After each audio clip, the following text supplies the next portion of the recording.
Hi everybody, welcome back to another video. I'm in my kitchen, but this is not a cooking video. This is a video about using English. Recently I was asked about the different ways of using used to in English. So today we're going to take a look at 4 different ways that we use used to in English.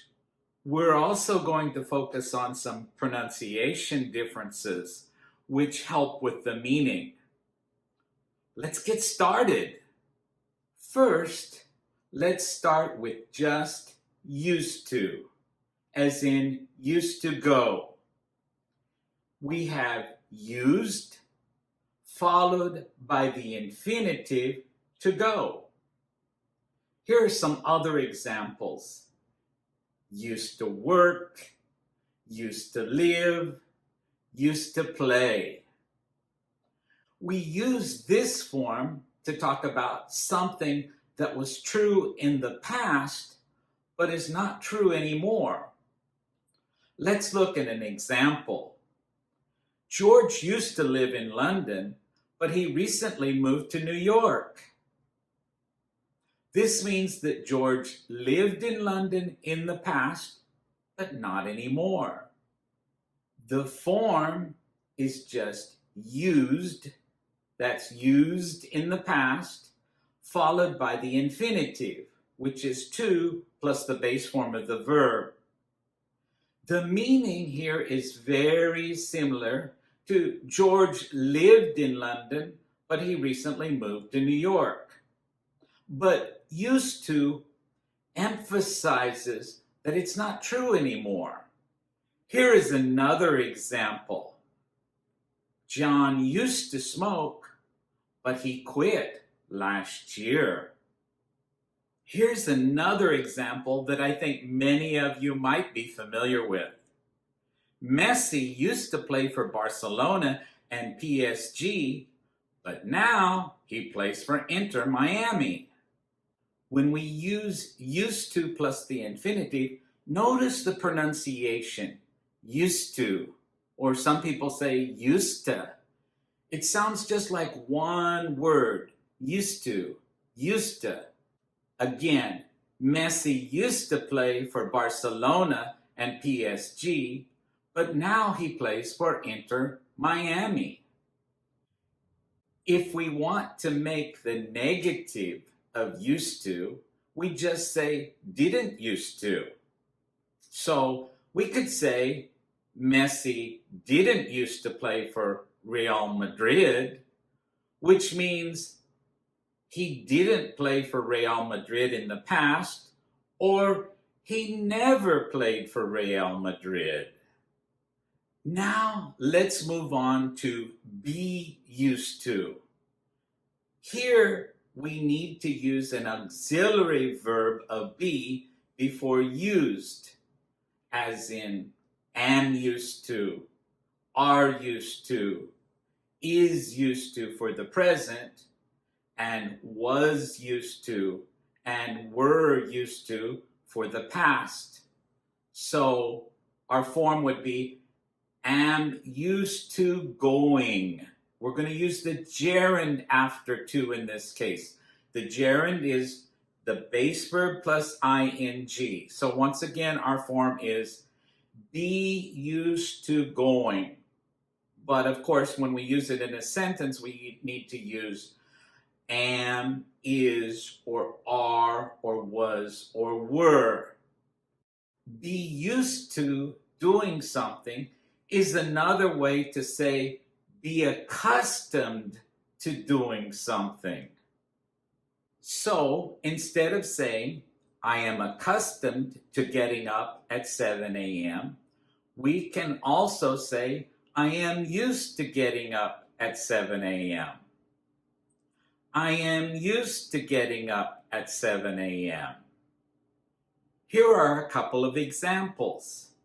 George is used to putting cream and sugar in his coffee. We are not used to eating at a restaurant every day. Notice here that we put the gerund after the to in these sentences. To pudding, to eating. So we are used to pudding. We are used to eating. This means we are accustomed to pudding. We are accustomed to eating. Now let's talk about another form where we use get. To get used to doing something. It's similar to be used to doing something, but it indicates a change where we have to become accustomed to doing something. Let me start with a little explanation. When we are children or adolescents, we live with our parents. But later, as we get older and become adults, we often move out of our home and find our own apartment. So when we move, things are different. So we have to get accustomed to a new life. We have to get used to a new life. Therefore, when we move to our own apartment, we have to get used to living alone. It's a process because there are many things to adjust to. Here are some other examples. After Jenny became a vegetarian, she had to get used to not eating meat. Notice here the negative. She had to get used to not eating meat. Another example. My new shoes are beautiful, but they're uncomfortable. I'll have to get used to wearing them. For the last meaning, let me start with an example from right here in the kitchen. I use this sharp knife to cut meat.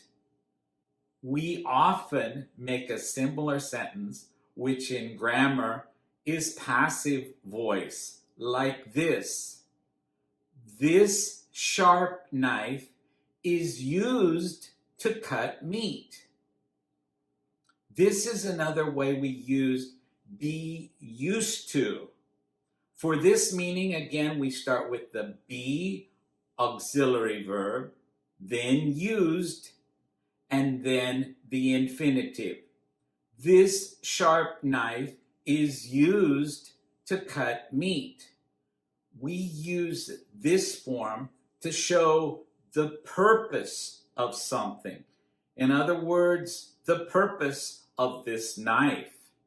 This sharp knife is used to cut meat. Notice when we have this meaning, we pronounce it used. We stress used. This sharp knife is used to cut meat. Now, we can also change the structure just a little bit and use the preposition for. So we can also say, this sharp knife is used for cutting meat. So notice in this case, we use the preposition for and then the gerund, cutting. This sharp knife is used for cutting meat. So we have two ways. This sharp knife is used to cut meat. This sharp knife is used for cutting meat. Hopefully, looking at these different ways we use used to has been helpful to you. If you still have questions, put them in the comments down below and I'll be happy to respond. I'm used to answering questions about English. Also, if you can, give this video a like down below. And if you haven't already subscribed to my channel, I hope you'll do that as well. Then you can get used to coming back here for more help with your English.